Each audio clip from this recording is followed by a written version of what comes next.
आमदार सुरेश धस यांची कथित कॉल रेकॉर्डिंग व्हायरल झाली आहे। अज्ञात व्यक्तीला धमकी दिल्याची ऑडिओ क्लिप व्हायरल झाली आहे। कॉल रेकॉर्डिंग बनावट असल्याचा धस यांच्या कार्यालयाचा दावा आहे, तर या ऑडिओ क्लिपची पुढारी न्यूज पुष्टी करत नाही। बीडच्या आष्टी विधानसभा मतदारसंघाचे भाजपचे आमदार सुरेश धस यांचे कथित कॉल रेकॉर्डिंग व्हायरल होत असून आणि या ऑडिओ क्लिपमध्ये आमदार सुरेश धस आणि एका व्यक्तीचं संभाषण दिसतंय। सुरेश धस यांच्याकडून त्या व्यक्तीला कपडे फाटेपर्यंत मारेन, नोकरीवर ठेवणार नाही, इथून हाकलवून लावेन, पुन्हा फोन लावला तर बघतो तुला अशी धमकी देण्यात आली आहे।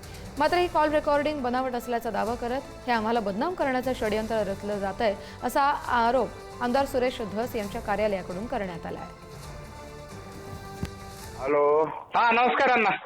मग त्या तुझ्या पोराच्या दम आला का रे?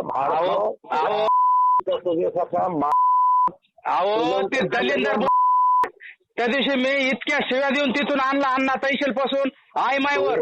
आता त्याने काहीतरी उद्योग केला, मी कपडे घातून तर मारेल भाडकाव। नाही नाही ते मी त्या दिवशी तर अण्णा याला हाकलून लावून तुझं ते सगळी नोकरी भेटून इथं नाही ठेवणार अहो माझा काय दोष आहे सांगा बरं अण्णा, माझा काय दोष आहे? तुला 50 बारा त्या गाबड्याला सांगून मी त्या दिवशी तैशेल पासून आई मायवर शिव्या देऊन आणलं। आता काय सांगू मीच वैतागलो, मीच परेशान झालो। मी माझ्या लेकरा बाळाचं बघू का त्याचं बघू सांगा बरं तुम्ही।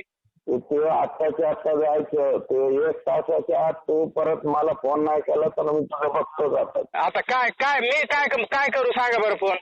काय झालं ते नीट बघ तुझं काय झालं आता बघ तू आणि मला सांग।